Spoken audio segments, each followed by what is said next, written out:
We are live. Yes, yes.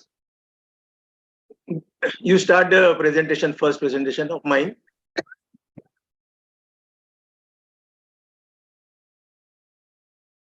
Good evening.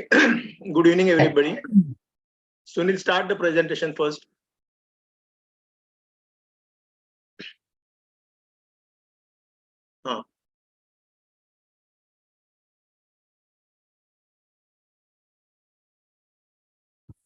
First, slide one. Go back.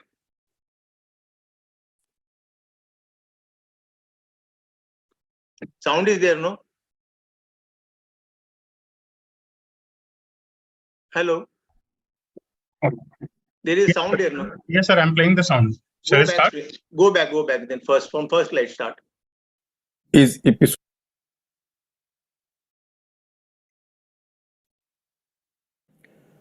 Sound is not. Sound is not.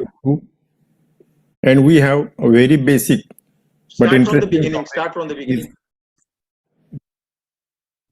Yes.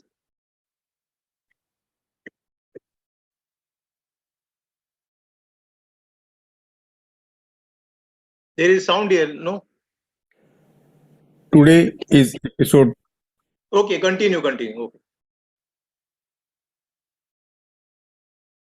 The host is not allowing participants. We have a very basic but interesting topic, that is preparation and draping the way I do. This topic gives us a very important question: what went wrong? When aeroplane crash occurs, we try to investigate what went wrong. Similarly, when we get complication in cataract surgery, we start thinking what went wrong. At that time, there lies the importance of preparation and draping. For preparation and draping, there are a variety of methods. Everyone has got its own method of preparing patient and doing draping. They are different in camps, in private practice, and in group practice. We have tried to combine all the aspects that will be useful to all of us. So for this topic, that is preparation and draping, the way I do, we have got speakers who are expert in their field with the best of their knowledge and experience: Dr. Santosh Bide, Dr. Suhas Joshi, Dr. Rohit Rao. And to discuss and court-martial this topic, we have eminent discussant Dr. Rekha Khandelwal, Professor Dr. Saroj Sahadev, Dr. Nirutparna Devre, and Dr. Arshful Haq. So for this series of webinar, our aim is to popularize smart SICS. It should be safe, cost-effective, with minimum learning curve, and it should be useful for community basis.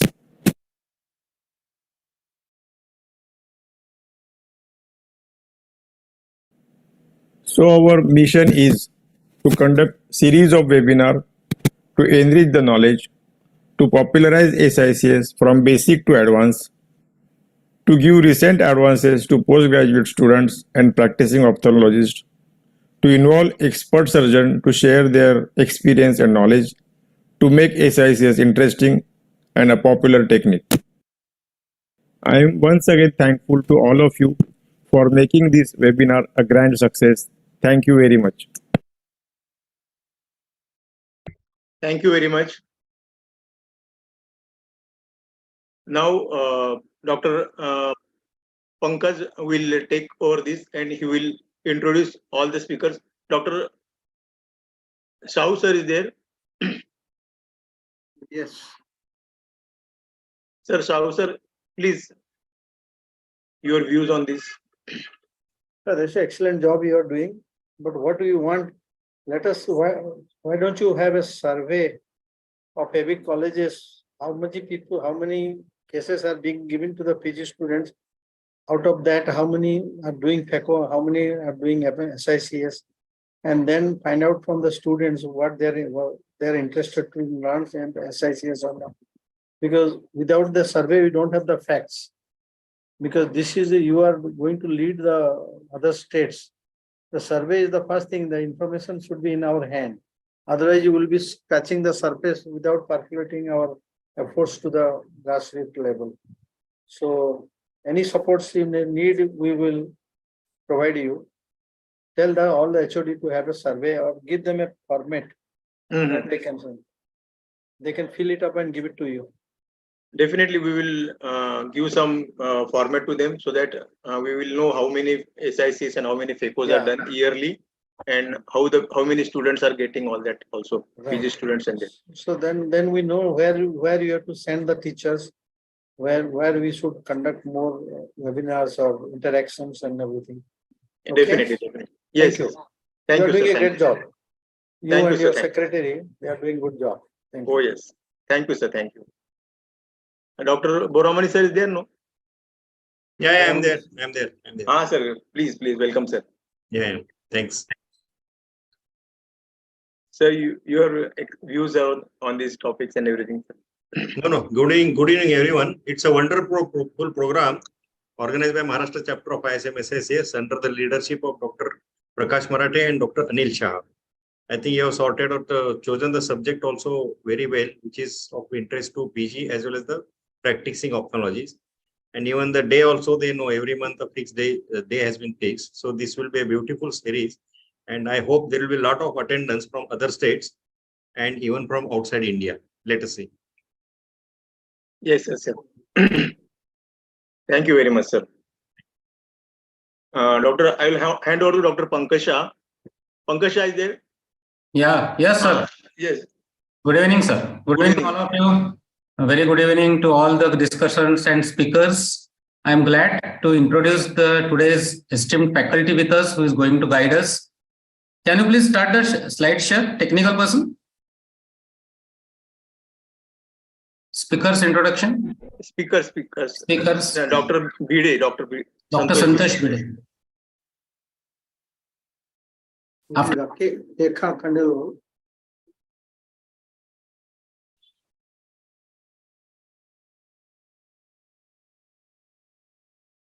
Yeah.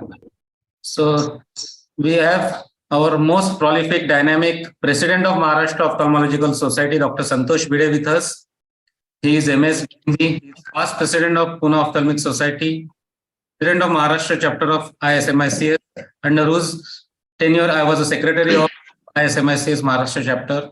He is Secretary Trustee of Pune Ophthalmic Society. He is Secretary Maharashtra chapter of Telemedicine, presently consultant at Ruby Hall Clinic and a prolific phaco and refractive surgeon. So I welcome Dr. Santosh Bide sir also. Please move on to the next slide, please. We have Dr. Suhas Joshi. He is MBBS DOMS. He has Sir Ratan Tata Trust Community Ophthalmology Fellowship in Basic and Advanced Surgery from Shankar Netralaya. He has done his Medical Retina Fellowship. Presently, he is a consulting ophthalmologist at Limay Hospital, Sangli. And he is member of Glaucoma Society, AIS and IMA. Next, please. Another prolific surgeon, Dr. He has completed his MBBS from JNMC Varda and JSS Medical College, Mysore post-graduation. He has done his long-term fellowship at Arvind, Coimbatore. He is working as an anterior segment surgeon and oculoplastic consultant at Sri Ganesh Vinayak Hospital, Raipur. He is extensively involved in training and mentored over 200 young ophthalmologists so far. Great achievement. He is a co-editor of EO Ophthalm and in charge of PowerPoint section of that. Also, he has a YouTube channel dedicated towards cataract surgery training. So welcome you all. And I hand over to my co-moderator, Dr. Sanjay Tekode, for introducing the discussants also. Thank you very much, Pankaj. We have a very learned panel of panelists and discussants who will be throwing knowledge and enlightening us. Professor Saroj Sardev, she is currently Professor and Head Department DY Patil School of Medicine.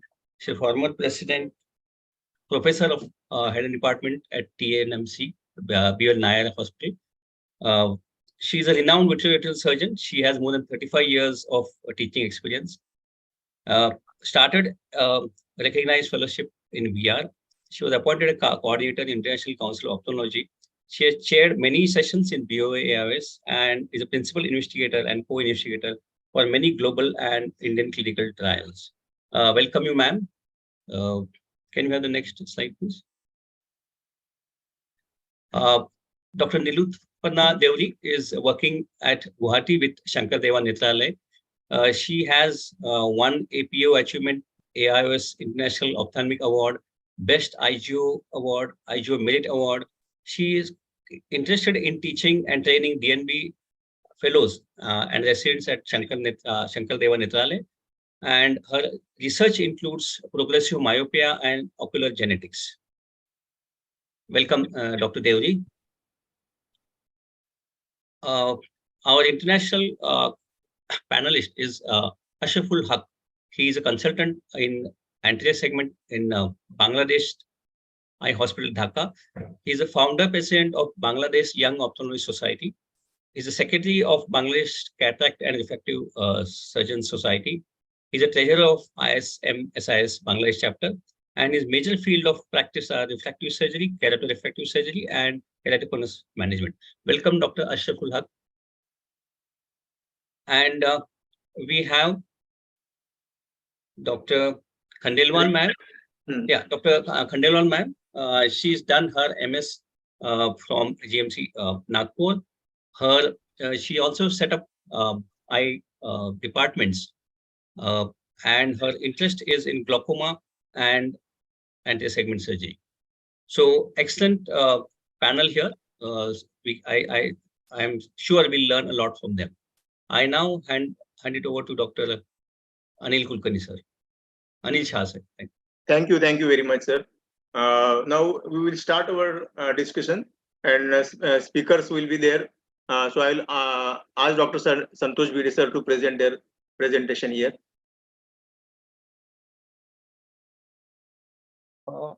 Thank you, Dr. Anil. Thanks for the opportunity. Thanks ISMSICS for the opportunity and excellent initiative of series of webinars by International Society of Manual Small Incision Cataract Surgeons. Hope my slides are visible. Yes, visible, sir.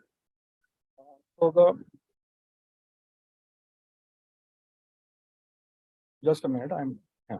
So the topic given to me is preparation and draping methods in ICAM. At the outset, I would like to acknowledge contributions from Professor Atul Kumar, AIMS Delhi, Professor Padma Shri Jeevan Titiyal sir, Padma Shri Lahane sir, R.D. Ravindran sir, and Dr. Alok Sen sir from Chitrakoot.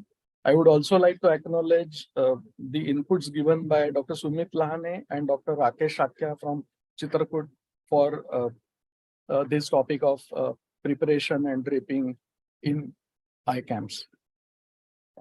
Last week itself, we have surpassed population of China, and we are the most populous country in the world. And there is going to be a huge backlog and burden of cataracts whom we have to treat. And our aim as a cataract surgeon is to give best vision to all the patients, whether they are private patients or the patients are from ICAM. And we hope to give a good 6/6 vision on the day, first day post-operative. But if we find that after removal of patch in an ICAM, if we find that the patient is having endophthalmitis, it's a disaster for both surgeon as well as the organizers, and of course the patient also. We all know that the worldwide incidence of endophthalmitis is quite less, 0.04 to 4%, and in cataract surgery, it is only 0.265% is the incidence of endophthalmitis. But we have to take utmost care in our CAM patients to avoid endophthalmitis. There are two types of endophthalmitis we are aware of, which is sporadic and cluster. And we are really afraid of cluster endophthalmitis in ICAMs. So to avoid that, the preparation of the ICAM setup, preparation of the patient, preparation of the operation theater, preparation of all the instruments, surgical instruments, is of utmost importance. And proper draping of the patient is also most essential. The inputs given by JJ Hospital are that when they go for any ICAM, they usually prefer a district civil hospital or a medical college where there is a certified ophthalmic operation theater is available. And in such OT, The swabs are taken repeatedly over a period of 3 to 4 weeks prior to ICAM, and those swabs should be negative. The OT is cleaned and fumigated by technicians from the hospital a week prior to the ICAM. And once they get the swab negative, even on a day prior to the ICAM, again the swabs and plates are taken from the operation theater. There is a way in which operation theater has to be arranged, and operation theater has to be arranged according to 4 levels. The level 1 is there is a restricted entry where there is a changing room. Level 2 is only entry for patients and staff, and cap and mask is a must. Level 3 is a sterile area, absolutely sterile area, which is a fumigated area, and ultraviolet light has to be used at night if possible. And OT has to be well air conditioned, preferably, because monitoring of temperature and humidity is of utmost importance. If the operation theater is humid, then the chances of fungal infection are very high. The floor, walls, and surfaces are all scrubbed and carbolized prior to taking ICAMs. And level 4 is also important, which is a waste disposal area. It also has sterilization room. And most important is the instrument maintenance department is also kept at that level, and which is under supervision of a senior staff nurse and OT technician. All the instruments are properly cleaned with Savlon soap and ultrasonic cleaner, and all the instruments are examined under magnification to rule out any defect in the instrument. And if you want to repair that instrument, that has to be done and properly packed for further sterilization. Though it is written that minimum 5 sets are required, actually it depends on the number of surgeries which you are going to perform and number of tables which you are going to use. So for a large setup, minimum 50 sets are taken, and 1 set is used for 1 patient. All the instruments are cleaned, autoclaved, or ETO sterilized. The tubings should be rinsed, air dried, flushed, air injected, and then autoclaved, because most of the times if we look at the infection, it comes from the tubing. If the tubing is not properly autoclaved, then the chance of infection is very high. So cleaning of the tubing, drying of the tubing, flushing it with air, and then autoclaving is of utmost importance. The next preparation is of patient screening and precautions which are taken during screening. The screening has to be done at least a day prior to the scheduled surgical date, not on the day of surgery. A thorough general checkup has to be done. Blood pressure, blood sugar, ECG, and urine routine and microscopic has to be checked, and a physician's checkup, if required, has to be done. High-risk patients should not be enrolled for surgery, and they should be referred for the physician prior to surgery. Ocular examination is also important. A special care has to be taken whenever there are one-eyed patients. Usually in ICAM, most of the times we find that there are some one-eyed patients, and for such patients, maximum care has to be taken. A thorough and complete ophthalmic examination, slit lamp examination is done, intraocular pressure is checked, AC depth and zonular stability has to be checked. All patients should be screened to rule out any blockage of nasolacrimal duct, and patency has to be checked. Roplast test has to be done. Syringing should not be done on the day of surgery. And if there are any adnexal infections in the patient, those patients should be treated with systemic antibiotics. If patient has entropion, ectropion, trichiasis, or dacryocystitis, all such conditions should be treated prior to taking such patients for ICAM, and intraocular surgery in such patient has to be deferred for at least 3 weeks, ideally for 6 weeks, but at least for 3 weeks. All tests like biometry should be done prior to the surgery. No contact procedure has to be done on the day of the surgery.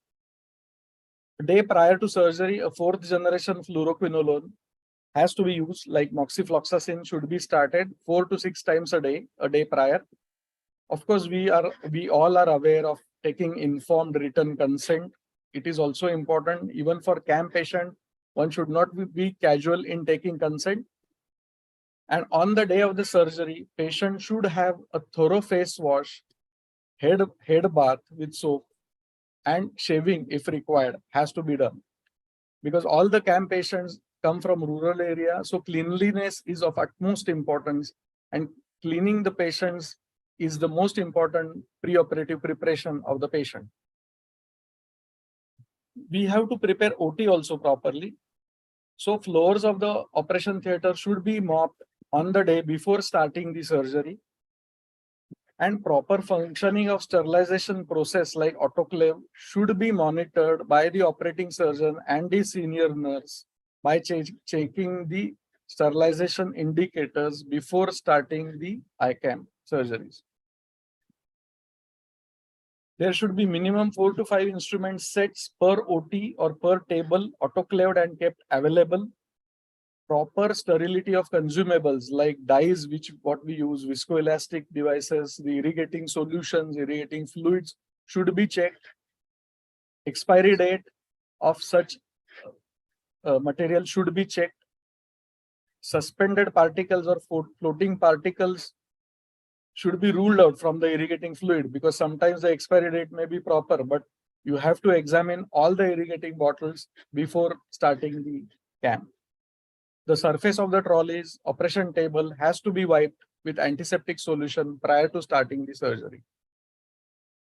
At the end of the surgery, all instruments and linen should be autoclaved after properly cleaning and drying all the instruments and linen. OT air conditioner has to be, filter should be cleaned prior to surgery also. The batch number of irrigating fluid bottles should be noted. This is also important, even for ICAMs. In private practice, we do follow such thing, but even in ICAMs, you should note down the batch numbers of irrigating fluid, and lab reports of random samples has to be done. Now, since in the CAM there is a high volume and the surgeries are done one after the other, the most important aspect is sterilization of instruments between the surgeries. Most important point is no chemical sterilization should be used, like glutaraldehyde or acetone should not be used. A high-speed sterilization or a flash autoclave can be used in CAM setup, not in routine setup, but can be used.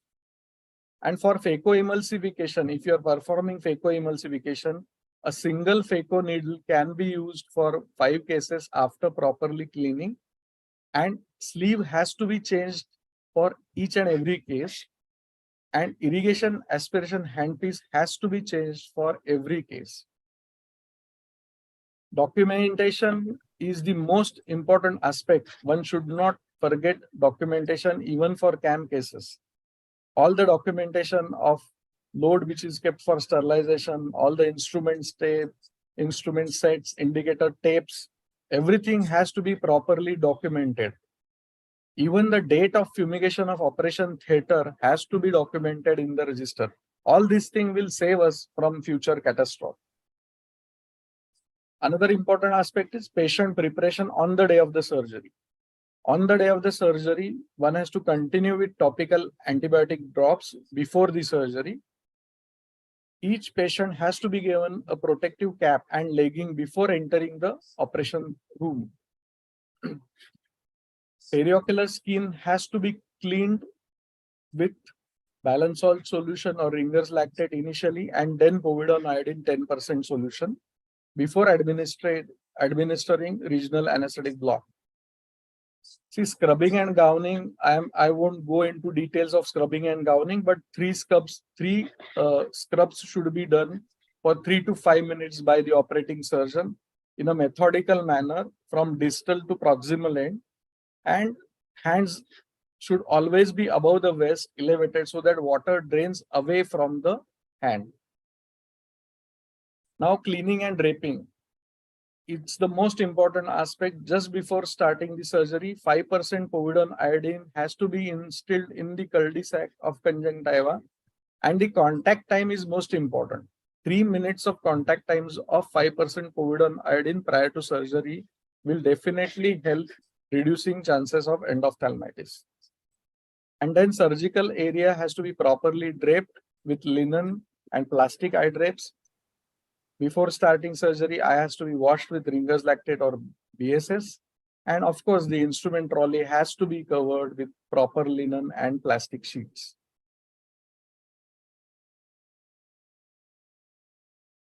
I will just share one video. One important aspect is when you're doing operating patient in CAMS, the eye has to be marked with either sticking or a marker. Initially, the eye should be washed with Ringer's lactate. Then 10% povidone iodine has to be used to clean the skin and ocular adnexa. The lid margins should be cleaned with buds soaked in 5% povidone iodine. The upper lid margin and lower lid margin should be cleaned with separate buds which are soaked in betadine. One has to see the orientation of pouch also, so that the draining fluid will go inside the pouch. That has to be properly oriented.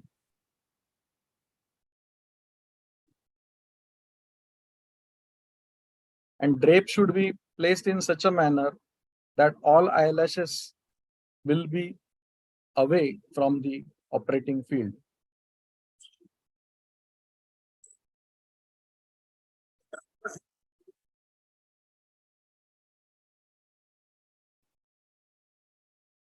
Now I would like to share video which is shared by Dr. Rakesh Shakya from Chitrakoot, the way they do painting and draping.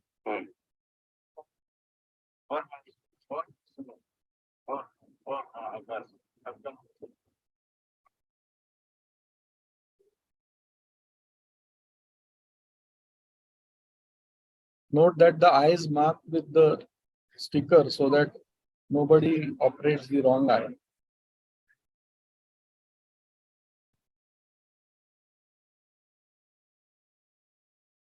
Chinmay.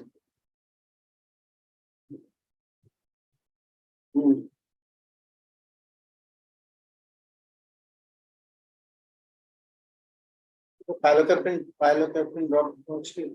Effect the choice la phone kariye.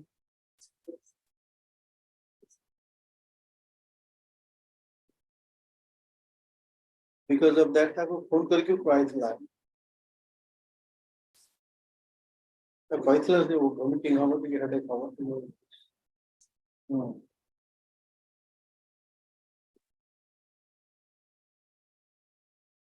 तो number में से मतलब forward कर दो.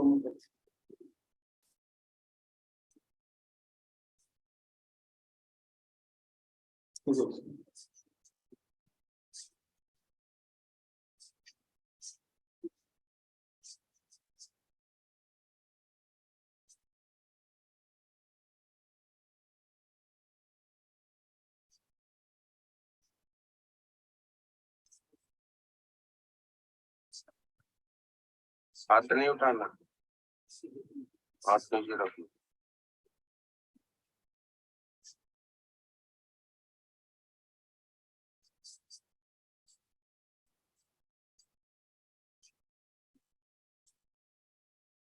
So even for eye cams, one should not be careless in draping. And a proper draping is a must so that there won't be any endophthalmitis.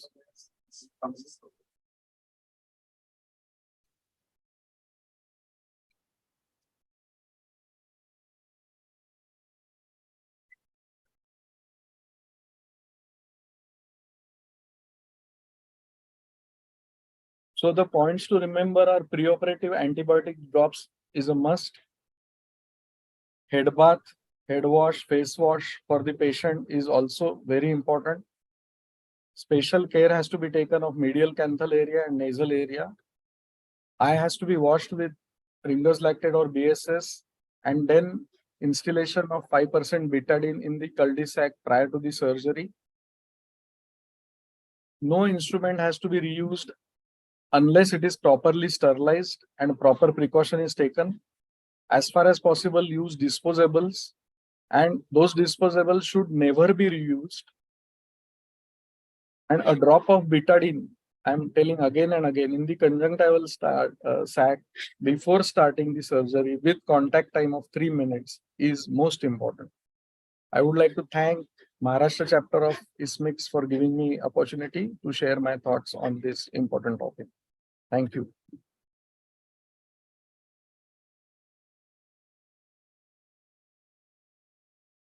Thank you, Dr. Santosh Bede, for giving this wonderful lecture and highlighting all the topics which are related to camps, and that will be helpful to the community basis ophthalmology. Now, we will call our next speaker, Dr. Suhas Joshi. He will highlight all the important topics related to preparation and draping. What Dr. Suhas Joshi? Yes, sir. The presentation is there with technical team. Next topic.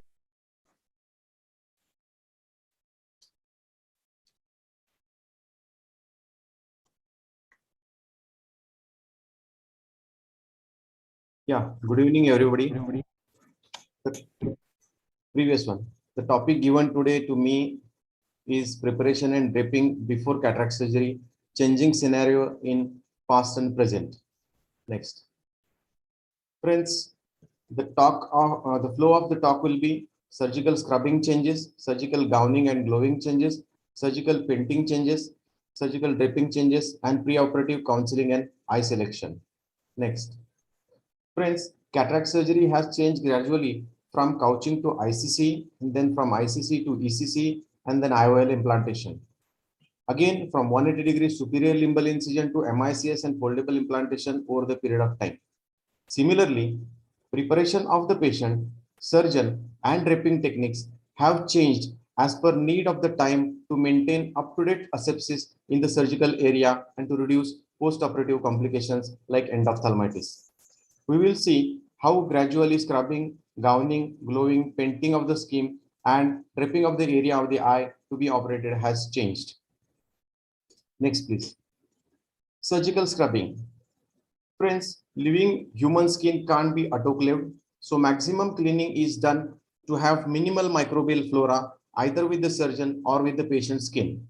Surgical scrub is a procedure that reduces the physical contamination as well as reduces the microbial flora and inhibits their further proliferation on the skin from tip of the fingers to area just above the elbow.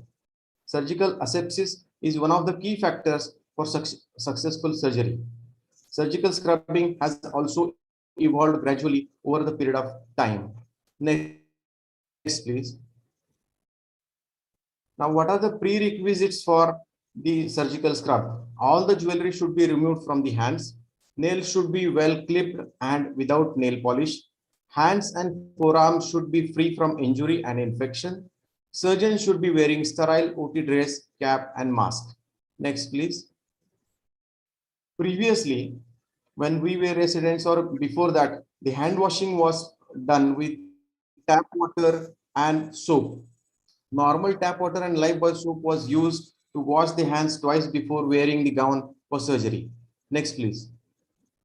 Now, to avoid the dryness of the skin due to hard soap and to use improved quality of water, we have shifted onto the medicated soap and filter water or the cool water from autoclave for initial hand wash and forearm wash up to the elbow for 2 minutes on each side.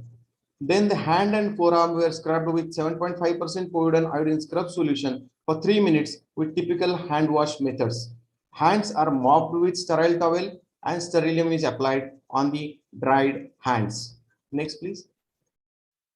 Now, currently we are using the RO water, Savlon or Dettol-like moisturizing liquid soaps, Povishield or betadine scrub, followed by the sterilium.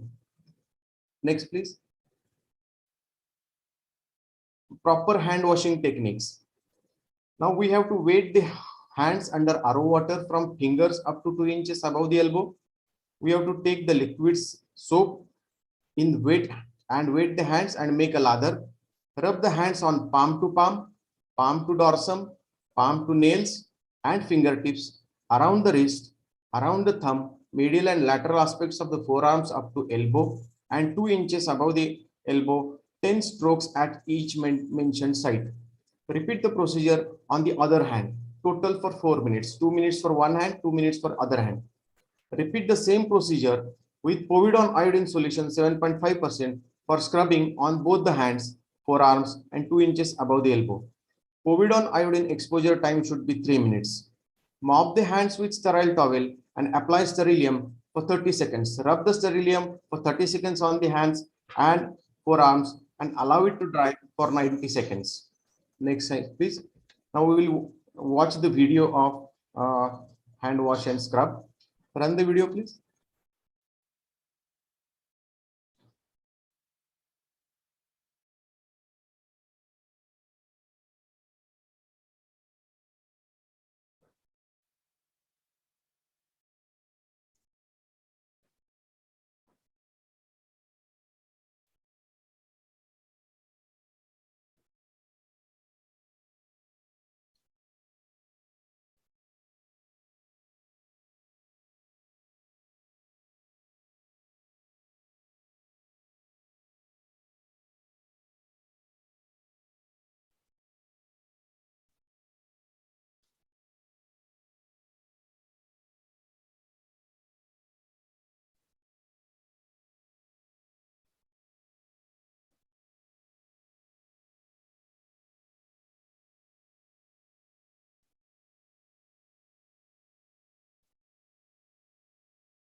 That was the demonstration of scrubbing. Now we will move on to the gowning procedure. As we all know, we were using linen gowns previously for ourselves. Now we have shifted from linen to disposable gowns. Readily, the reasons to shift from linen to disposables are they are readily available in pre-sterile pack for use. They absorb less amount of fluid and chances of getting soiled and infected are less. They can be used one per case in with assured pre-sterilization. It is lint free, leaving behind no small fibrils or lint on the trolley. But the disposable increases the biomedical waste also. Similarly, we have changed our glowing pattern also. Previously, we were using powdered glows. Then we have shifted on to the powder-free glows, and now the brown powder-free glows are utilized by us. Next slide, please. Now, why the powdered glows are rejected? Because the powdered glows can increase the risk of infection and sterile endophthalmitis due to entry of powder into the anterior chamber. But they were causing less reaction to surgeon's hand. Powder-free glows are more difficult to put on and take off, but they decrease the risk of infection and inflammation. Brown color glows reduces the glare from lighting of the microscope and OT. Next slide, please. This was all about the surgeon's asepsis. Now let us move on to the asepsis of the patient. Bhide sir has already mentioned many points regarding asepsis of the patients in his camp surgery talks. I will just summarize few of them. Painting of the cataract surgery. The three most commonly used topical antiseptic agents are isopropyl alcohol, chlorhexidine, and povidone iodine. Isopropyl alcohol has best antibacterial activity, but it is flammable and has been associated with fires in operating room, and it causes corneal and epithelial sloughing, stromal edema, endothelial damage, anterior chamber reaction, and stromal neovascularization also. Chlorhexidine is also not used commonly in ocular surgery due to its toxicity to cornea from mild irritation to permanent damage. So ultimately, povidone iodine 5% in conjunctival sac and for skin painting is safe choice for ocular surgery preparation to prevent endophthalmitis. Next slide, please. Previously, say 30 years or 25 years ago, betadine spirit was used to clean the skin from the lid and periocular area, but later spirit use was stopped.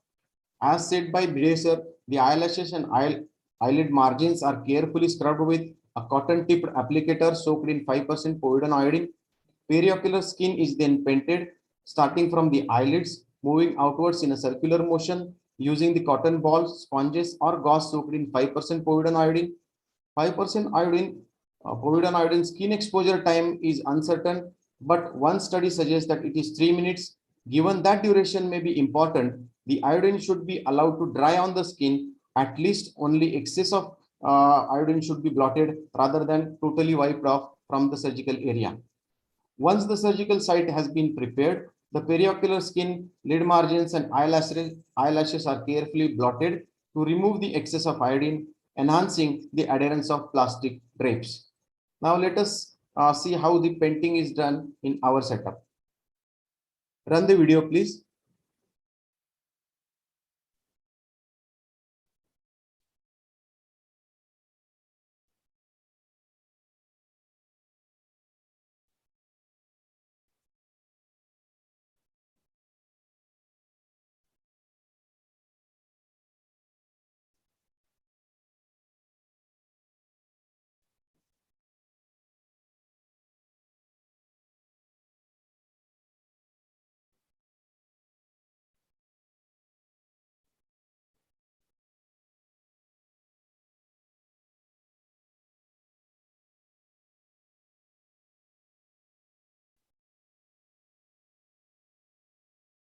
Next slide, please.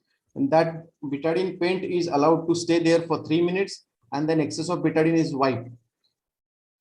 Now, the draping in cataract surgery. Proper draping of the eye is an important step in cataract surgery. It helps to create a sterile field for surgery, and it isolates the eye from the surrounding facial surfaces. The eyelid margin and eyelashes are often source of bacteria in cases of bacterial endophthalmitis. Meibomian gland secretions form an oily coating on the cornea, which impedes the surgeon's view, and hence their isolation is also important. Draping has also changed from time to time. Next slide, please. Linen towel to disposable polythene drain bag. Previously, in the era of ICC, we were using only the eye towel after painting the area because the saline used for ICC was very less and the area which was becoming soiled was very less and the surgery was fast at that time. But with ECC, SICS and FECO, the amount of BSS used for irrigation and aspiration is more, and soiling of the drapes with surrounding operative field was taking place, causing contamination on the operation table. To avoid that, the towel is supported with sterile polythene sticky pouch to separate the surgical field from the surrounding area and collect the drain fluid. Next slide, please. This is how we use the linen towel, and we attach the sterile pouch, and the separation of the lid is done by the separate sterile sticky strip which is there in the upper lid, and the speculum is applied. Next slide, please. Along with that, in private setup, nowadays we are using disposable drapes with pre-attached drain bags. After covering the head with sterile disposable or linen towel, after painting and allowing the betadine to dry, disposable drape with pre-attached pouch is adhered to the skin after separating the eyelashes and the eyelids from the surgical field. And then the incision is taken in the transparent polythene sheet to expose the eyeball and speculum is applied. Conjunctival sac is then rinsed with 5% betadine and balanced salt solution. Now let us see the video of surgical drape.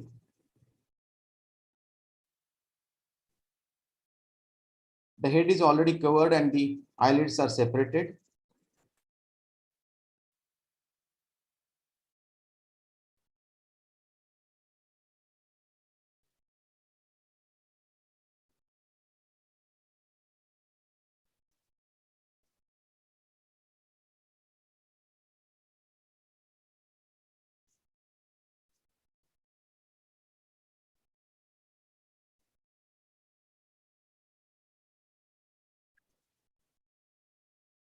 Next slide, please.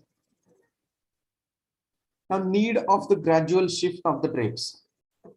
To keep the surgical site isolated from the surrounding ocular adnexa, to prevent contamination of the surgical site from getting infected by soiled linen drapes, lint from the linen, gown, cotton buds, and trolley cover will get inside the anterior chamber or in the incision and will either get infected or set an inflammatory reaction causing sterile endophthalmitis.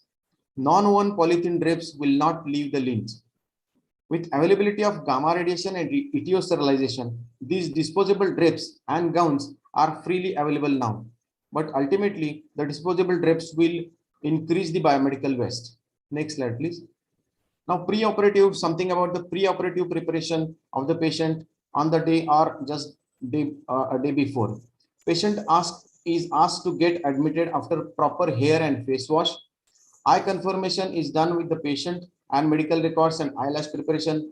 Either trimming or betadine wash is done. Mydriatic eye drops are instilled in the eye.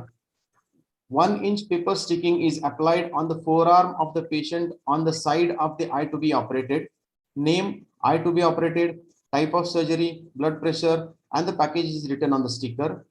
Written consent for the cataract surgery, which is already given at the time of information of the surgery date and surgery information, is collected from the relatives, seen that it is properly signed, and if possible, video recording has to be done for that. Blood pressure is monitored 2 times half an hour interval before surgery. Apidine eye drops are instilled in the eye of the surgery after dilatation of the pupil. Proparacaine eye drops are instilled in the eye just before OT. Next slide, please. Now, when we are planning for the surgery, we must have a look or we must have a thought of planning for an emergency on table. After good slit lamp examination, fundus evaluation, nuclear sclerosis grading, comorbidities, trauma, non-dilating pupil, glaucoma, corneal opacity, etc., we should have all different plan in our mind regarding sudden change of procedure from topical anesthesia to subtenon or subtenon block or peribulbar block, from foldable to rigid lenses, from phaco to SICS, from in-back to in-sulcus IOL implantation, from accidental aphakia to secondary SFIOL or iris claw lenses, use of iris hooks, BHEX rings, CTR, etc. on the table, and lastly, the use of anterior vitrectomy should be in mind. Next slide, please. Now, something about the preoperative counseling. Preferred method of surgery and anesthesia is discussed and finalized with the patient after lab investigation and physician fitness. These are routine now and done prior or on before the date of surgery is fixed. Guarded visual prognosis, additional procedure need is discussed with the patient and relatives and written down on the medical records and in the consent and got signed by the relatives before surgery. This information can be video recorded for future reference. IOL choice. Information about choosing the IOL is given to the patient, and as per the choice of the patient, IOL is finalized on the day of surgery date fixation. Friends, previously only we were having PMMA lenses, either square edge or non-square edge, Indian or imported. Now a galaxy of lenses are available with us and the choice is given to patient.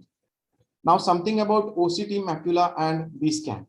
For all highly paid patients with comorbidities of diabetes, previously venous occlusions, previous any macular pathology, previous retinal pathologies are supposed to undergo OCT macula, and patients with mature cataracts and trauma are exposed to B scan, and the reports are filed in our reports.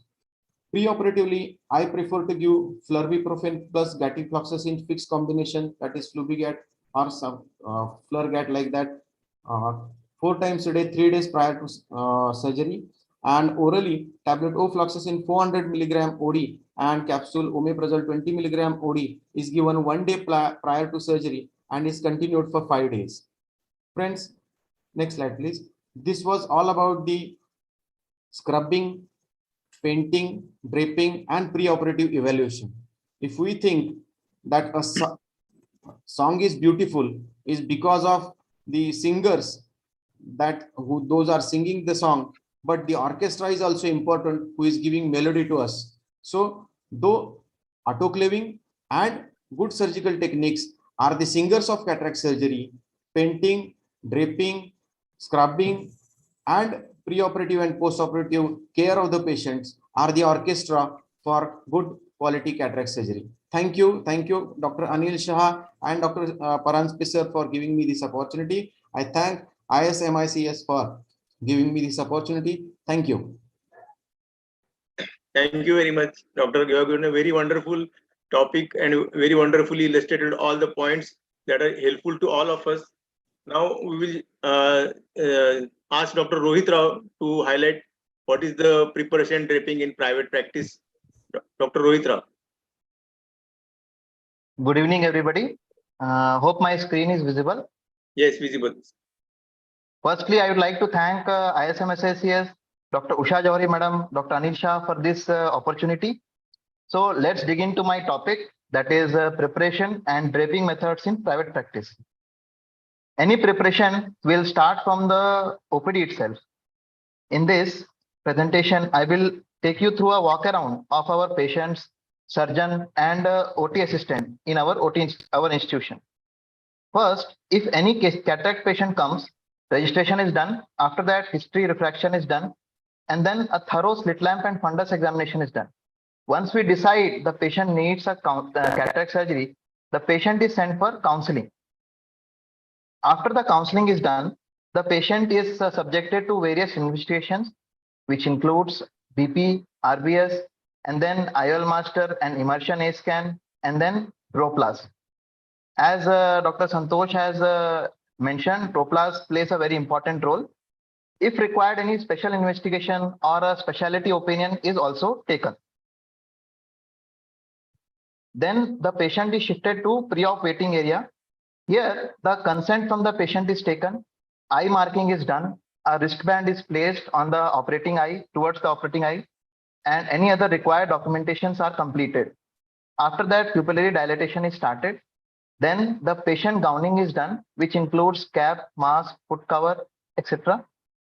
And then the surgeon does the IPD evaluation, which includes a repeat slit lamp examination, fundus examination, and Droplas.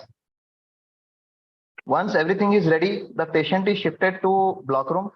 While shifting, again, the patient is identified, the eye is identified, verified, and then the patient is laid on the block table. Again, before block, patient and eye are verified, block is given, and then the patient is shifted to OT. Now let's see how the surgeon and our OT assistant prepares. Any surgery, any surgeon needs to be mentally prepared and calm on an OT day. Surgeon does the IPD evaluation as discussed earlier, which includes slit lamp examination, fundus, and Droplas. Then the surgeon reviews the OT list of the day. And then if any one-eyed cases, complicated cases are noted down, if any special instruction or requirements are there, they are conveyed to the staff. And then the surgeon scrubs and gowns and gloving is done. After that, the surgeon informs the assistant regarding. After that, the surgery, before surgery, the patient verification is again done. Now coming to OT assistant preparation. OT assistant's preparation starts from scrubbing, and after gowning and gloving, the OT assistant sets up the OT table and phaco machine, informs the surgeon regarding any special cases in the OT list that day, and before surgery, the assistant also verifies the patient and his eye to be operated. Now let's see the preparation of patient in OT. So once the patient is very comfortable on the OT table, the patient eye and patient is confirmed to avoid any near miss or any sentinel events. Then 5% betadine is used to prepare the parts. The gauze is moved from the center to periphery as shown in this animation. Then a eye towel is placed over the operating eye. A pad is used to mop the excess betadine. Then upper eyelid is retracted with a bud and a plastic drape is placed such that the temporal side faces the draining pouch. And once the drape is stuck, the eyelashes should be very well retracted so as to avoid it from coming into surgical field. After that, we open the drain pouch, cut the drape with the scissor and put the speculum. Once the speculum is placed, we instill few drops of betadine in the conjunctival sac. Let's see a video of our painting and draping methods. We start from the center and move slowly towards the periphery. We use a cotton ball which is dipped in 5% betadine solution.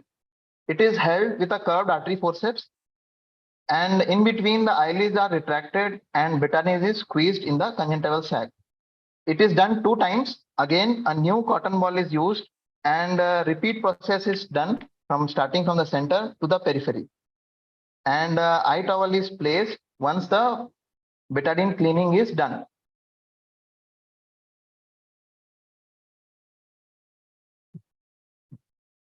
Here you can see that the eye towel is placed. It is well centered on the eye. And after that, we use a pad to mop the excess betadine from the eyelid and make it dry. Then we take a bud to retract the upper eyelid, make sure that the eyelashes are away from the surgical field. Then slowly open the sterile drape such that it does not touch the unsterile area. Once the drape is opened, we open the draining pouch. And after that, we will use a scissor to make an opening in the drape. Make sure that we don't injure the cornea at this point of time. And now you have to place the speculum such that the drape will fold on itself and cover the lid margin. This will prevent the eyelashes from coming into the surgical field. And then again, we have instilled few drops of betadine at the end. Now I would like to go to the take-home messages from my talk for draping. First one is to wipe the lids properly, make the skin very dry before sticking the drape. Otherwise, we can land up in situations like this, where you can see that the drape is coming over the cornea and it is disturbing the view of the surgeon. It's disturbing the sterility of the surgeon. Similar picture, you can see that the drape is not stuck properly and it causes a shadow over the cornea and it disturbs the view and sometimes lead to pooling of fluid also. Second tip is to make a sufficient enough opening in the drape. As in this picture, you can see the drape is not cut very well and the speculum is very tight. It causes pressure on the globe. Then it can lead to fluid pooling and the view is also hampered. So here you can see that the drape is opened up well, the speculum is relaxed, and this will allow the fluid to flow easily in the drain bag. Now the third take-home message is to keep the eye towel very well centered. If the eye towel is not centered as shown in this figure, it will lead to difficulty in sticking the drape.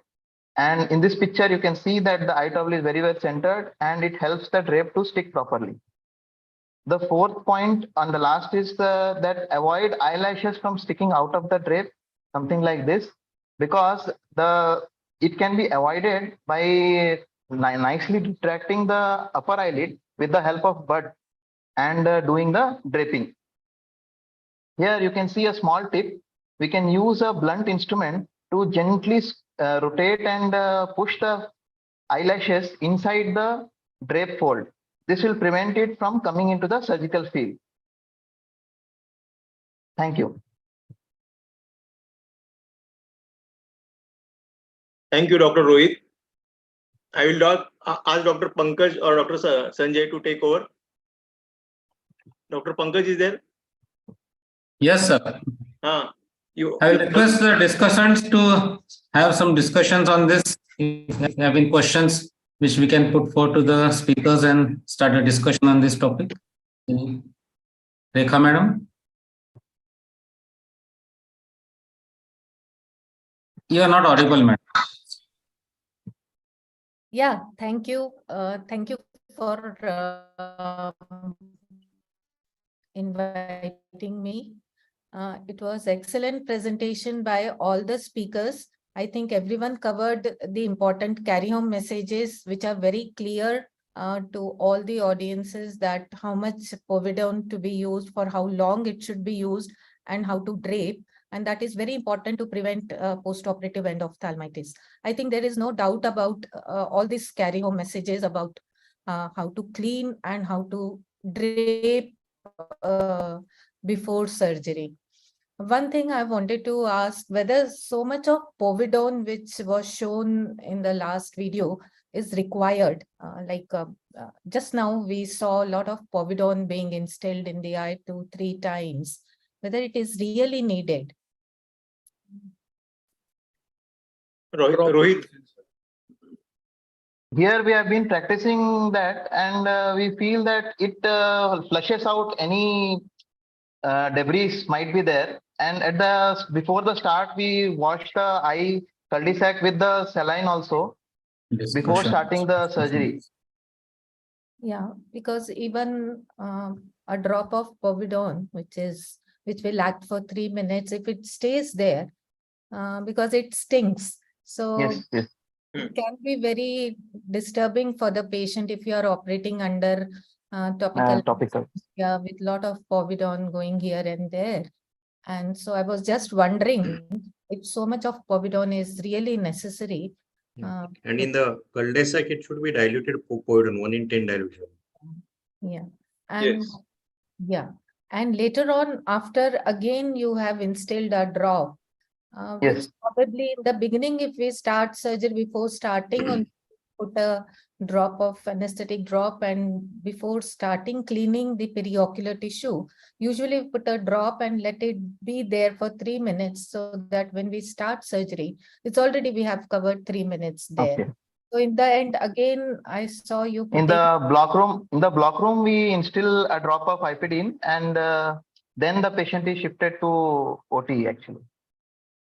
Okay, so that was one point which I thought, and also while cleaning, also I saw a lot of povidone around, because that will not stick the drape properly. And the whole purpose of putting a drape, plastic drape, which should wrap the lid margin completely, might be basically we might not be able to achieve that. There is a lot of povidone there. Rather, we tend to use it just optimum, so that that was my point. Anybody can speak on that. Excessive povidone can cause epithelial toxicity. Haziness, actually toxicity. Haziness, so when operating, cornea becomes hazy, so visibility reduces. That is number one. And as you said correctly, if you put excessive povidone and if it is wet, then actually a drape you cannot stick properly. So it has to be dry, then only you will be able to drape it properly. I feel these 2 points should be added. Some cases of TAS have also been attributed to excess of, or betadine sting there in the cul-de-sac. Yeah. And actually, during starting of surgery, I don't think we should put betadine again, because sometimes it may remain the conjunctival sac and may go during the surgery also intraocularly. So before starting surgery, we should. I am not putting actually. So that is one point I want to highlight. Dr. Johri madam has some point, I think. Yeah, I think, the presentations, all the speakers were brilliant. And I just wanted to know from the speakers whether anybody has faced any problem of allergic reaction to, betadine. And the second question is, in between the cases, like supposing you have 5 cases in the OT. So do you every time scrub the same way that you scrub for the first time, or you would cut it short? These are the 2 questions that I would like to ask the speakers. Yeah. Can I take that question, madam? Yes, of course. Regarding multiple cases, ideally, I'm saying you should scrub for all the cases. Ideally, but you can change after 3 cases. Or if your gown is soiled due to fluid, then you have to change and re-scrub again. That is what is the thing. But ideally, you have to scrub for every case. Thank you. And about the allergic reaction, has anybody noticed any allergic reaction to betadine in your practice? This ideal condition has been brought by research, or it's just assumption? No, sir. There was a webinar by Maharashtra Ophthalmic Society at the beginning of year itself, and this point was discussed.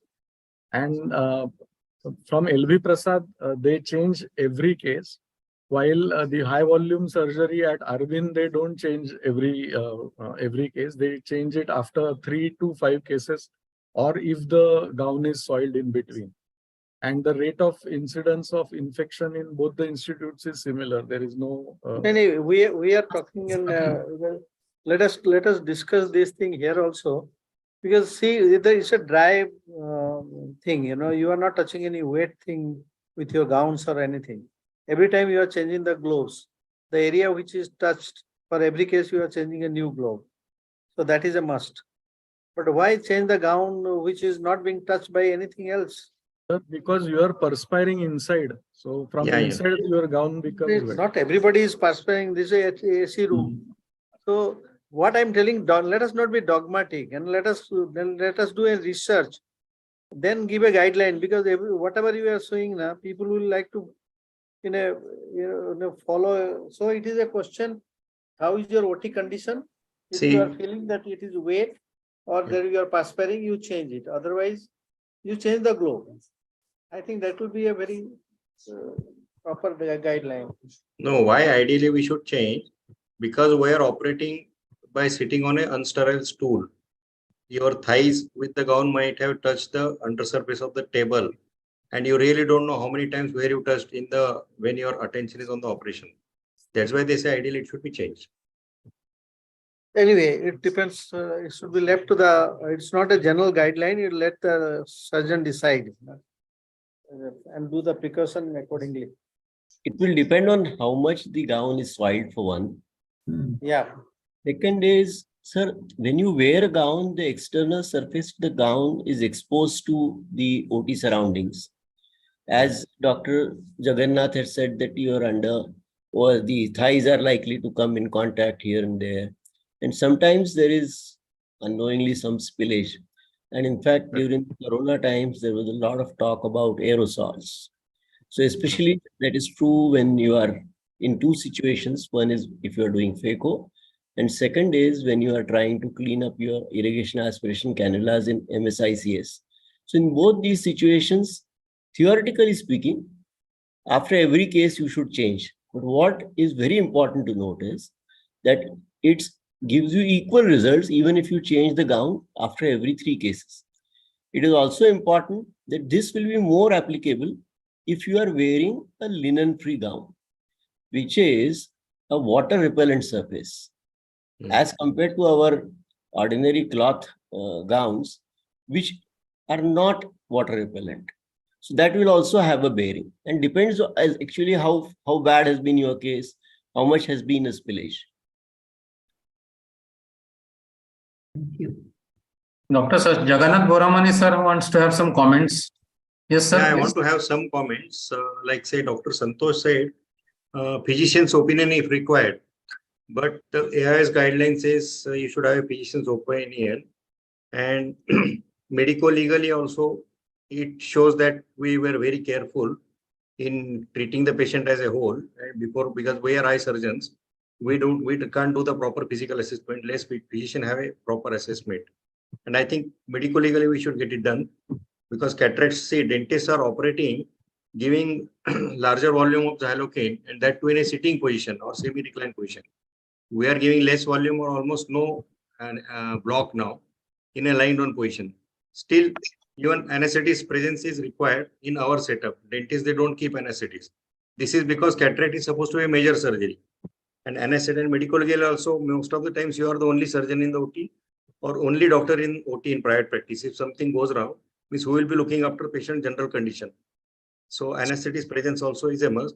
And secondly, our charges for IOL surgeries are quite high. So why not spend a little more on anesthetists? Because I know many doctors still they try to save on anesthetist charges. That is one thing. Secondly, Dr. Bide also told that you should take more care about one-eyed patients, isn't it? So treat both-eyed patient also as a one-eyed patient only for every eye, because every time we have to take proper care. That was regarding ICAMs, especially in ICAMs. ICAMs. Yeah. Huh. In Yeah. ICAMs, all the patients cannot be shown to physician. No? Yeah. Practically. Secondly, yeah, there are beautiful videos of cleaning with betadine, but there was no video of cleaning of the eyelashes specifically with the buds. So generally, what I do, I take two cotton earbuds, sterile cotton earbuds, which are on the trolley, and dip it in betadine. So with one bud, you touch the bud only with the handle part, the central part of the bud, and with the dry part of the bud, you retract the upper eyelid and clean the eyelashes with the betadine dip bud or other second bud. Then you interchange the bud in your hand, touching only the middle part, and again the same procedure for the lower eyelid, lower eyelashes, and then throw both the buds so that you are not touching any unsterile part. This way you can do the cleaning. Thirdly, regarding donning of the gloves, in many setups I have seen, and even in picture shown today, that even though we are washing even with RO filter or filter wash, you presume that you should ideally not touch the gloves with a bare skin. So, so I hate that Nada type of the gown which are elastic. I wear those things, and with one hand inside the gloves, through that your disposable gown, you pick up the one gloves, and then slide your second hand inside the gloves, so that the second bare hand goes straightway inside the gloves, and then with that gloved second hand, then you pick up the other gloves and slide this hand inside, so that while wearing the gloves, you are not touching the gloves with your bare hand. That precaution should always be taken. Even if you are washing your hands properly in this thing, presume that you are doing the glowing with an unsterile hand. So that is a proper ideal practice. Secondly, I think someone talked about oral antibiotics, but nowadays most of us have stopped giving oral antibiotics for the cataract patients, and I think it is not required. Thirdly, I think in last videos, we're talking about endophthalmitis and so many things, but in the last one of the videos, patients were seen in street clothes with the shirt, and on that they were wearing now. It is ideal practice to remove the street clothes and let them wear properly washed OT clothes. And see, if you are using a disposable eye drape,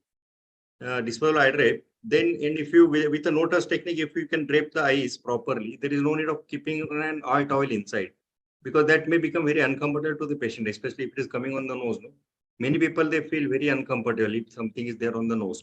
What I do, our BSS bottle, the plastic BSS bottle, when they become empty, one of the bottles, we cut the neck part, make it a cylinder, then keep the bottle part, and again take out two rectangles from slides. So the bottle has only two flaps and the bottom, that you can put for all patients like this. So there is a sufficient space for breathing to the patient, and our drape goes over that thing. The patient feels very comfortable. Just a few observations. Yes. Dr. Jagannath, we appreciate what you have said about glowing. Yeah. One thing is certain, that if you have been taught how to don the gloves. Yeah. I think our Stellar's eye surgery book also has been beautifully described. Then this will not arise, because the gloves, when they are packed, when you remove them, before you remove them from the pack, you will see that one half of the glove is folded on itself. Correct, correct. The reason is so that you just touch the inner aspect of the glove. Yeah. We appreciate your observation that you should never touch the external part. Regarding these gloves coming onto the nose, we have devised a simple thing. That's the Mayo trolley covering the patient's nose area and the lower half of the face. And under that Mayo trolley, the area is open for the patient to breathe. Breathe. Yes, yes. Then regarding this wetting of this drapes, if you have seen carefully all those videos, you would have realized that there was a small gap between the external canthus and the pouch. Yeah. Therefore, there is a chance of the irrigating fluid to drain out everywhere. What we have done is, we put a small pad underneath that end of the speculum, so that the pad acts as through a capillary mechanism, drains out the entire fluid into the draining pouch, so that the rest of the thing is clear. And to add to that safety, we keep a folded linen cloth so that it is able to absorb. In case the cloth gets wet, we just throw it away, even before the surgery is over. So that way the wetting of the drapes is avoided. Why is wetting to be avoided? Because a wet drape will not act as a barrier and keep that area sterile. I want to ask one more question to all of you. Whether the surgery should be shown on the screen to the relatives? No. No, ideally no, sir. No. Ideally, no. Yeah. Ideally, no. No. But we also don't show. Sometimes relatives insist, we want to see the surgery. OT में दिखाया था बोलते. I feel. Then I tell them a false incident. एक OT में ऐसा ही चल रहा था हमारे बाजू वाली बिल्डिंग में. Relatives were seeing the surgery, and you really don't know how the relatives react. Blood देख के एकदम suddenly एक collapse हो गए. There was no other doctor, so surgeon को surgery छोड़ के बाहर आना पड़ा उसको. And the patient had to be admitted. Yeah. And से भी ज़्यादा उनका खर्चा ICCU में हो गया. Then they keep quiet. And it has happened, a real story. One orthopedic surgeon did a case, and he showed the surgery and he recorded the videos and gave the CD to the patient. Patient happened to visit US for some other work. There, some orthopedic surgeon was a friend. Patient was not happy with the result, though the surgery was done. Many times, especially in orthopedic, patients are little unhappy. He showed it to another orthopedic surgeon who was relative. That orthopedic surgeon saw this thing, and while seeing the video, he used to do a lot of, this thing. And then the patient really came back and filed a case against this doctor, only because of that video. So why, when you have food in Taj Hotel, you don't ask for the, let us see how they prepare in the kitchen. You just keep quiet and eat the food. So let patient, we get why to show surgery to the patient. No. From all angles, it is best avoided. Best to avoid. But this has been started by us only. So actually, we should stop these things. We should stop this thing. All these are self-goals, Anil. We have started them. We have started all these things. So sometimes relatives really ask, but I always tell them कि कौन सा relative कैसा react करता है मालूम नहीं. कभी-कभी चक्कर आके गिरते हैं इधर बोलते. We don't want to take that risk. आज के दिन मेरा कैमरा काम नहीं कर रहा है बोल दो. वो बोले last time आपका कैमरा काम नहीं कर रहा था. Yeah. One more thing I wanted to ask the speakers is, do you, put on a background music, some light music for the patient to hear, especially when you're doing it under topical anesthesia? And another thing is, when you're putting a drape, is it possible, would the speakers make a nick near the nose area and so that they can breathe well, rather than what Dr. Boramani explained, that take an empty bottle and put it. So the patient feels claustrophobic. Just make a nick at the nose area and just lift up the drape little up so that the patient can comfortably breathe. No, but if at all patient has some lung infection by chance, no cause but some lung infection, unnecessarily that bad breath will come out in the OT. I think if there is a lung infection, you would not take the patient in the OT. No manifest lung infection. We're not that careful to check it. Something like asthma or something, I think now all. Sorry. Dr. Nilutparna wants to. Yes. Sorry, ma'am. Rekha ma'am, you can go ahead. I'll speak at the end. No, just on that juryman's, sometimes we lift the lower end of the drape and stick it to the microscope so that there is a clear air passage rather than making a neck.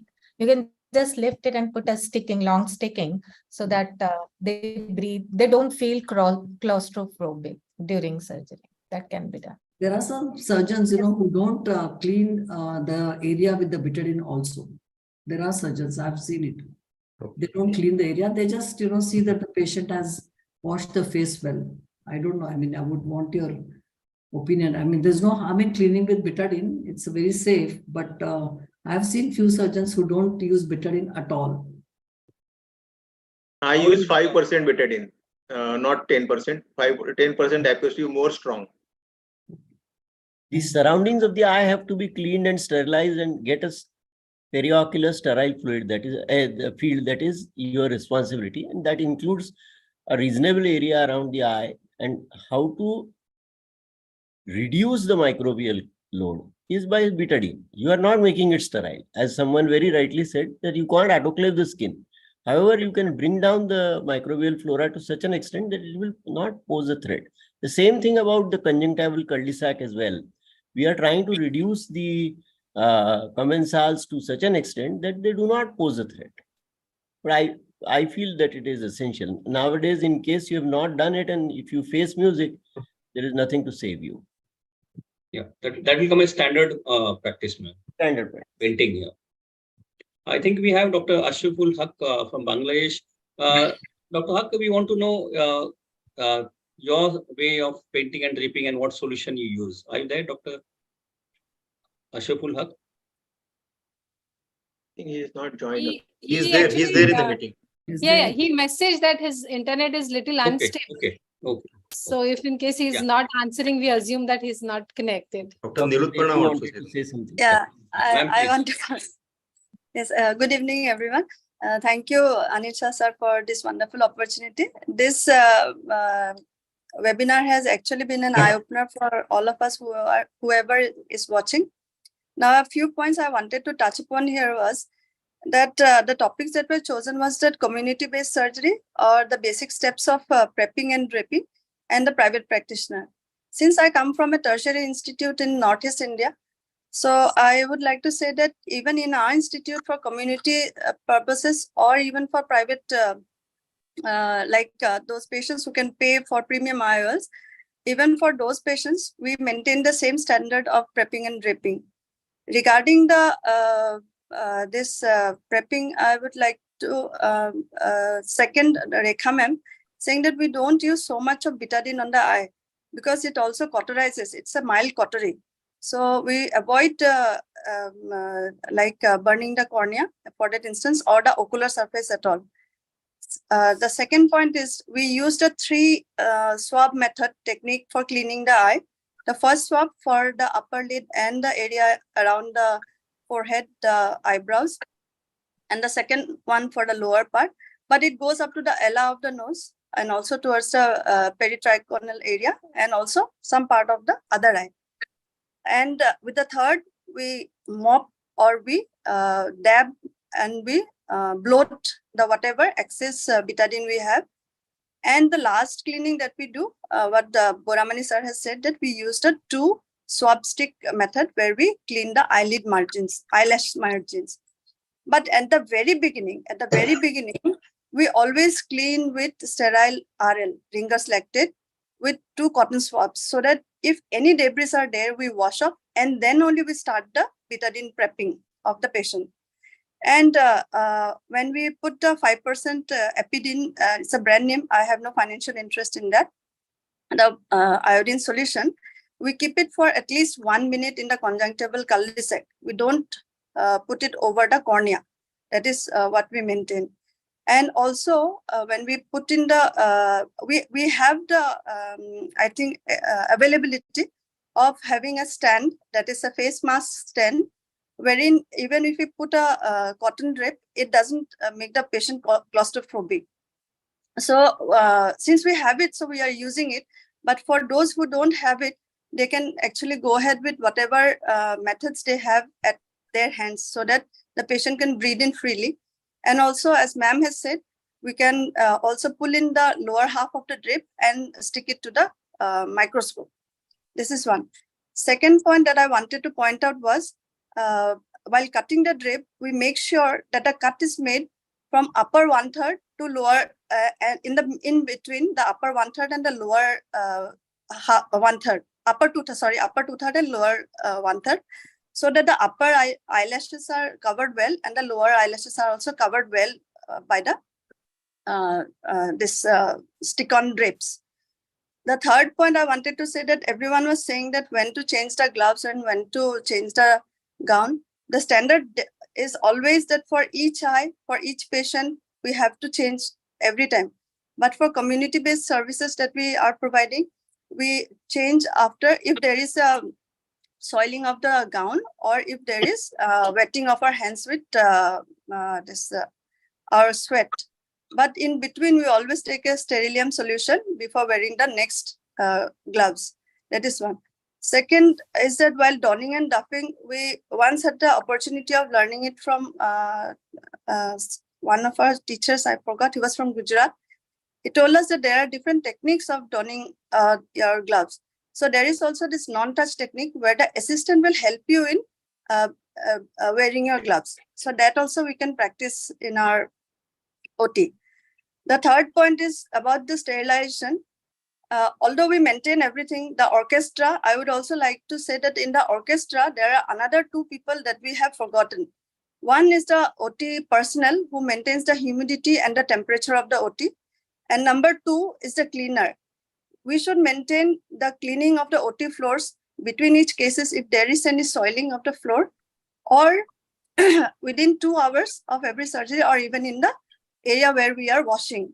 So that is the protocol that we follow, because there should not be any spillage in any at any point of time. And the number of personnel inside the OT should be minimized. The way that you are wearing your gown is also important. You have to tuck in your gown in your trousers, so that when you are moving around, it doesn't blow the wind across your OT tray. That is number one. And number two is that since we are having a laminar flow, when we walk with the slippers on, as we are using slippers, OT slippers, we should not drag our feet. So we should be very careful while walking inside the OT to prevent, to have minimal movement inside the OT. So that is what we are practicing right now. And yeah, these are some of the points that I wanted to point out. I don't know if I have forgotten something. And one more point. We usually always maintain the surgical timeout. The surgical timeout is maintained by the healthcare assistant, the nursing assistant, and the surgeon himself or herself during the procedure. That is which eye to be operated, who is the person. Sometimes the same name person, same power of IOL are also in the same OT with the same surgeon. So that is also maintained. But we have a band on the wrist on which side of the eye we are operating. We usually don't put a sticker. If I have noticed that most of you have put a sticker, but while cleaning the or prepping the area, you have not taken out the sticker. So we usually don't allow any any material to be anywhere near the periocular area. So these are some of my observations. I'm sorry if I have crossed the line, but this is what I wanted to say. Just a small question. Yes, In some yes, sir. places where the drainage fluid is not supposed to be handled by bare hands or by the health workers, example in seropositive or hepatitis Yes, B, sir. how do you people sort of handle that drape with the drain pouch containing that fluid? Sir, we use gloves for all the healthcare assistants that are present in the OT. But supposing we have patients who are seropositive, in those instances we use everything disposable. We have our Sidex ready. We put it in our instruments, and all the biomedical waste disposal bins are disposed in a separate way. What do you do with that fluid? So the fluid goes into the biomedical waste disposal in the red bucket.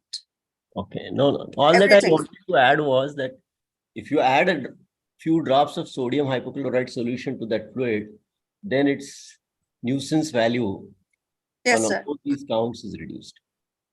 We have the Sidex ready. Yeah, sir. Sidex or sodium hypochlorite is a Yes. cheap thing, and it takes care of both the hepatitis B and the Seropositive, yes, sir. yeah. Retroviral. Yes. Yeah. We do that. After draping, if any patient gets his hand and touches the drape, what is the protocol? Should we change the drape or should we continue the same way? Nice. We usually change it. Throw away the drapes We and ideally change it, not usually. We ideally, customarily change it. Or is it dependent on the position where he has touched the drape, very near to the eye, periphery? No. Pankaj, it's better that these hands are restrained. Like that's what we do. That's okay, but many times patient is cooperative, young patients, and suddenly he brings his hand and touches his nose. We ensure that no matter what he does, he cannot bring his hand beyond to that area. Okay. And what is the protocol for changing gloves after each surgery? Do you take sterilium or directly after the surgery is done, a new gloves is donned? No, If, you have to take sterilium. If it is a singular cases, we change everything for every case. But if we are in a community OT, then we change after 3 cases, as sir has pointed out. We take sterilium in between the cases.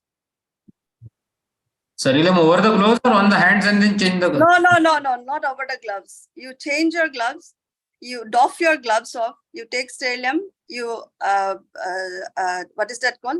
You dry your sterilium, and then you use another one. But this time, I don't don it myself. The assistant helps me don it from the second case onwards. And so much of discussion on povidone and betadine and lead cleaning, but none of the refractive surgery we are doing, we are using any of the iodine, betadine, anything while doing the LASIK or any refractive surgeries. So aren't that we? was my point, that we need to actually put the iodine only in the conjunctival cul-de-sac, not on the cornea, because your refractive surgeons will never allow you to put povidone iodine on the cornea. So why are not we worried in the refractive surgery about the contamination of the leads? Why don't we use it there?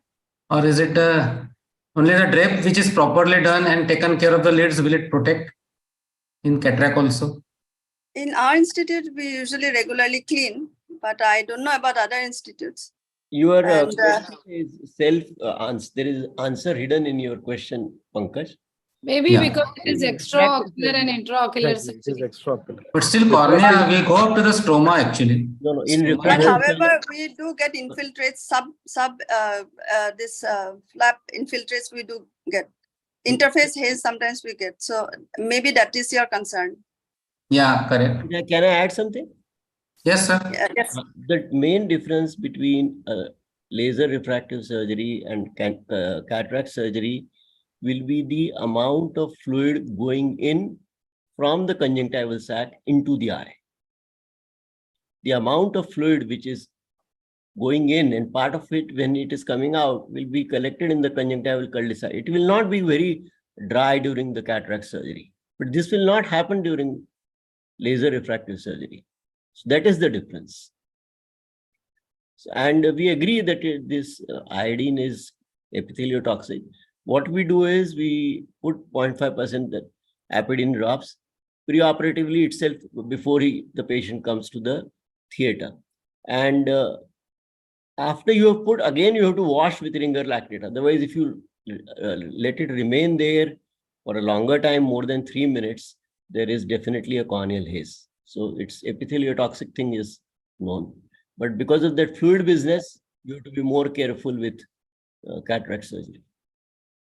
For refractive surgery, we do not put in the cul-de-sac, but we do clean the surrounding of the periocular area with betadine. Skin is clean. No, Yeah. is the eye bathing in a fluid in refractive surgery?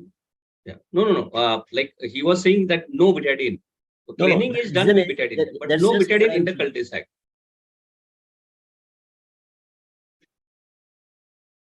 You're not audible, Jory madam. You're not audible. You have to unmute yourself. So one question that I would like to ask the speakers is, supposing when you're operating and your pouch is fully, filled with fluid, okay. So then what do you do? So much of You have fluid, to use that. so much of fluid doesn't. Single case, so much of fluid, how will it come? Too much of irrigation was done. Probably a beginner is operating, the pouch is full. So what do you do? Do you puncture the pouch or what do you do? I mean, I'm just asking, it's an interesting thing can happen with the beginners. You can put gauze piece inside the pouch so that it will soak. And then remove No, those sir, gauze we- pieces and throw What it. I have observed one thing is when the pouch is heavy, when the pouch It slips drags also. the drape down. patients, tend to move on that side and that, comes in the way of your operation. Yes. Because it tends to move on that side, isn't it? So I Madam, just it want is- to You can, know you whether can ask your assistant when you make a to puncture, remove that fluid with a syringe and Yeah. you can ask your assistant to suck it out with the syringe. No need for that. You And just be careful gauze not to pieces use- inside. no, So what that is gauze the pieces harm? will soak all the fluid and you remove those gauze pieces and throw. So that will be empty. No, what is madam, the That harm? will be a contamination again. What is the harm in doing a puncture, a small puncture, with an No. 18 gauge needle or 20 gauge needle? Everything will be spoiled, no? you can keep a surgical towel over that pouch and excess fluid gets absorbed. If that drape gets drenched, you just throw it away and then it collects in the pouch. So this way we have prevented this, what you are saying. But as I agree with you that if the pouch gets full, especially in vitrectomy, sometimes it happens, then it's a situation. And then the assistant, we ask him to draw fluid from that, throw the syringe, change the gown, change the gloves and create. It's like one procedure, another Yes. procedure added for surgery. Ma'am, you Dr. can Saroj- also, Dr. Saroj ma'am, you madam can wants also to- use ma'am, you can also use your drip set, the Yeah. drip set that you have, saline drip set. So you put Yes. one end and the other end you give to your assistant and he will just, it has this suction negative like a vacuum siphon like. Actually, in the days gone by, when we used to do the suture wala vitrectomies, the surrounding used to have that kind of apparatus to exit thing and with a negative pressure so that nothing can enter, but you can drain it. Yes. Nowadays, we don't need. No, we And use that Gauri drape. ma'am, I would like to say that since you used the word beginners, I would like to tell you that if a beginner is using so much of fluid, then I think you should put the beginner in wet lab for some more time. then send him to the OT. It happens when somebody is doing a phaco for the first time. So Correct. that is not uncommon when you see a resident or a junior fellow operating. It's very common. Yeah, but I think we take her message, but we should be able to convey this message that in case you are doing SICS, 50 to 75 ml of fluid should be enough. With phaco, only half a bottle or less than that should be required. If you are needing more, forget about the wetting part. But it is not good because with each ml fluid going in and coming out, you're losing Yes, in sir. the. Absolutely, sir. Dr. Saroj madam wants to give some suggestions. Something. First of all, thank you, Jori madam and Dr. Anil for inviting me on this platform. It's a very interesting discussion and all the speakers have been very, very meticulous to bring out this very important topic about draping and how we should prepare the eye before surgery, which is very important, which is slightly neglected by juniors. So this will be an eye-opener for them. So few things I wanted to answer. One is Jori madam asked what happens when the drapes get full and the whole thing gets pulled. See, when we train residents, all these things are quite common. So what we do, the easiest way is we take a saline drip set and we puncture it under it and that other end goes into the bucket. So everything drains off and it is quite clean. So that is one thing. Other thing, I think you were discussing about the allergy. That history of allergy, we have to ask for each and every patient whether if they are allergic to iodine, then we should avoid this. Then we can use some other antiseptic like chlorhexidine in those cases. But generally, I have not seen so many people getting allergy about this.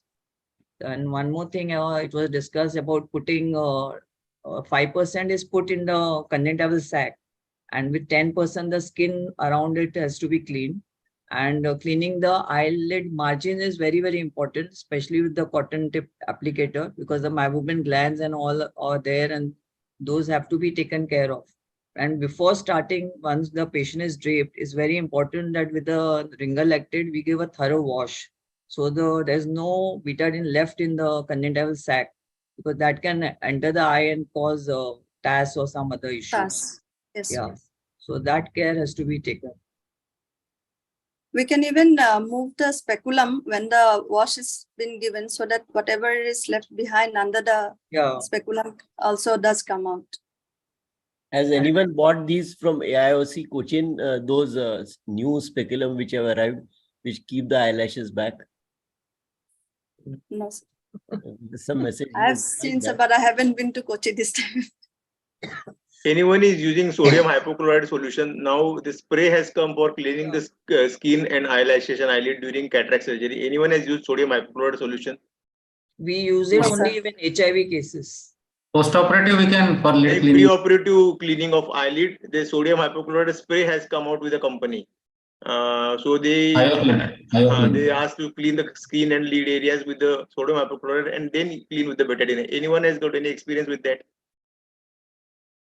No, sir. What about the bottles which we open? Suppose apidine or septidine which we open. How long is it? Only for that day OT or new OT? We can keep it one. Each OT we use a new one. Yes. We don't use the same. That is The for medical safety. No, the Because medical safety guidelines gets for over also. yes, ma'am. The medical safety guidelines for use of eye drops and eye ointments are already there. So for OT, it is 1 day use. For OPDs, the drops that you are using for 1 week only.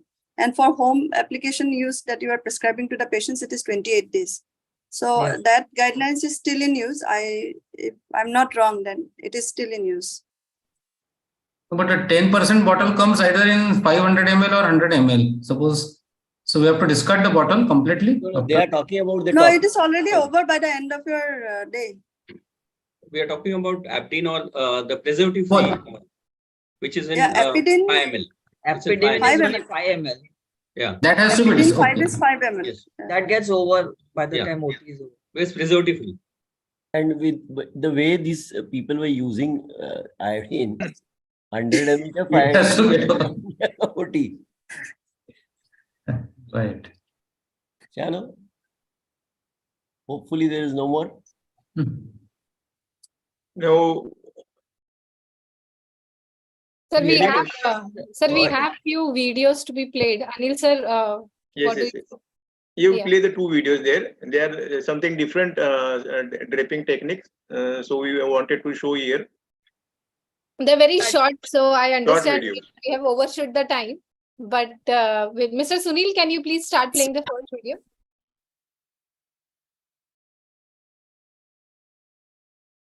The voice. Friends, I want to tell you how I do draping. I do draping during cataract surgery and even pterygium surgeries, etc. using 2 speculums. First, I use infant's wire speculum and insert it into the eye. Then, after washing and copiously putting HPMC on the cornea, I put the drape. And now this wire speculum enables me to cut the drape exactly in the middle, that is middle of the palpebral fissure, which is held open by the infant's wire speculum. And because of the infant's wire speculum, the insertion of the second speculum is also very easy. For a second speculum, I use Clark's speculum. I have been doing this technique since many years and I can achieve 100% coverage of eyelashes in my patients. Yes, this technique is only good if we want to do the incision, if we want to do surgery from the temporal side or from the upper temporal side. To do phacoemulsification from the upper quadrant or upper nasal quadrant may be a little cumbersome because of the 2 speculums. Thank you. Yes. This is infant's wire speculum. Wire speculum.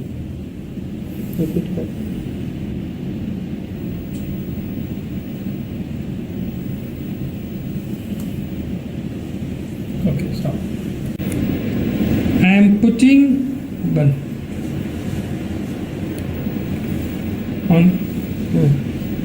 I am putting HPMC copiously over the cornea.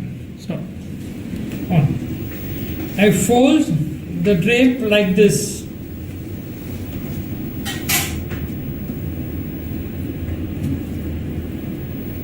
And put it on the eye.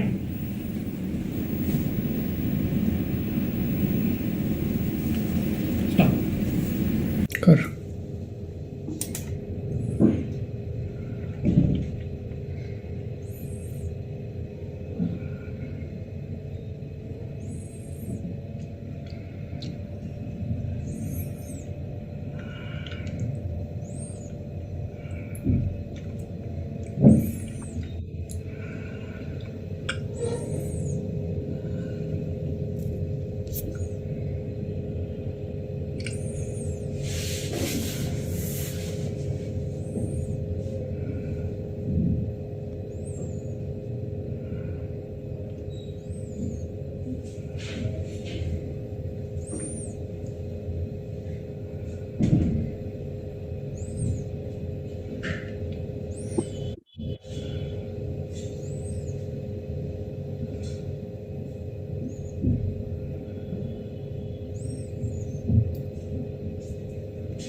Another video.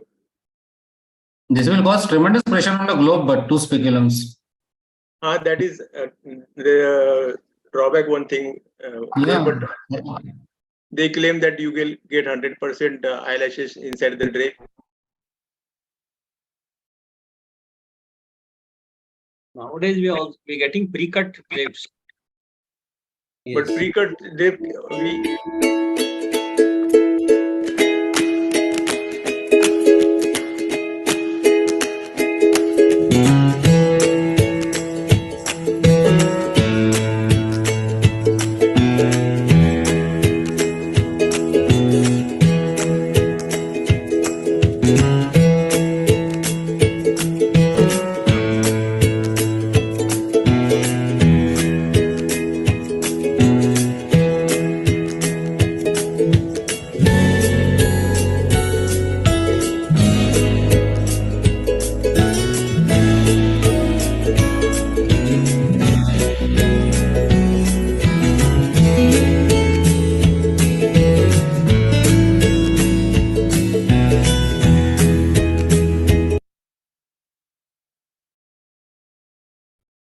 Good music. these are two different videos, so I wanted to show here. Any questions in the chat box, Pankaj? No, only one question was what if there is an intumescent cataract and if the patient has a Rho plus positive in the other eye, what should be done? Discussion. DCR or DCT first, and then go ahead with cataract surgery. Other eye. Other eye. Other eye, even if it is the other eye. No Rho plus positive patients come to the OT. Yes. There's one more question in the chat box, but sir has already answered it. In our hospital, we don't use betadine drops in conjunctival sac after putting speculum. Is it mandatory? So are there any guidelines for this usage? AIS has also given them. AIS has already given the guidelines. Yeah. So that will come. Sir has written that it is mandatory. Betadine always. No. Mandatory means you have to reduce the flora by use of pre-op apidine drops, weak iodine solution, but not written that it should be there before surgery itself. You are washing that area rather than eye with ringer lactate just before starting of your surgery. Why do you do that? Because that's another way of washing everything and mechanically reducing the microorganisms slowly. Yeah, because there's so many studies which have shown that the incidence of endophthalmitis has gone down with the use of fluid medication. I think there are no more questions from the audience as well. So Anil sir, with your... You can play the intro video.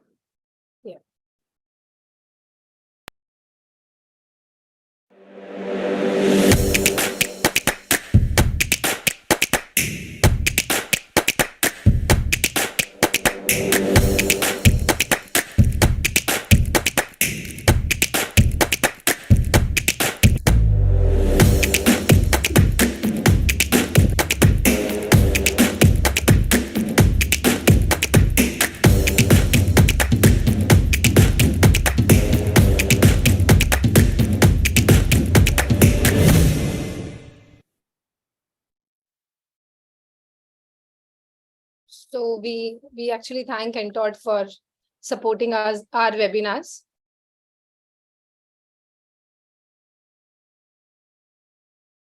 Dr. Pankaj, you can give vote of thanks, or if you want me to do that, I'll do it. Sure, no problem. Yes. So sorry for joining in late. I had some other commitment. I would like to thank each one of you, team ISMSICS, Maharashtra chapter office bearers, our chairpersons for today, Dr. Anil Shah sir, Dr. Anand, Dr. Usha ma'am, and Dr. Prakash Marathe, who was not able to join. We would like to thank Dr. Rekha ma'am. So others may not know, but she's my first teacher in ophthalmology. She's my MBBS ophthalmology teacher. Then Professor Dr. Saroj, Dr. Nilutpana, who is a very good friend, and Dr. Haq, who is also a very good friend. We would like to thank our speakers for today, Dr. Santosh Bhide sir, Dr. Suhas Joshi sir, and Dr. Rohit Rao for making excellent presentation. They have really taken efforts to make the videos and everything. Last but not the least, I would like to thank the moderators for moderating the session very well, Dr. Pankaj and Dr. Sanjay sir. And audience for making the session very interesting by asking us the question. And sorry if I have forgotten anybody. Dr. So, for getting all of us together and doing all this activity in such a nice way, getting all connected. You yourself, Dr. Aarti. Yes, Dr. Aarti is a key person in all these things. No, sir. Pleasure is mine. Thank you so much, everyone, for the motivation. And soon we'll announce our third session, which is going to be on the instruments related to SICS surgery, which is going to be 28th of next month. And I hope we continue, 28th June, and I hope we continue the journey with same enthusiasm. So thank you once again, and good night. Thanks, everyone. Thank you very much. Thank you, everyone. Thank Thank you. you. Thank you. And thank you, Mr. Sunil, for all the backup and playing all the videos and presentations from your end. Yeah. Thank you. Thank you.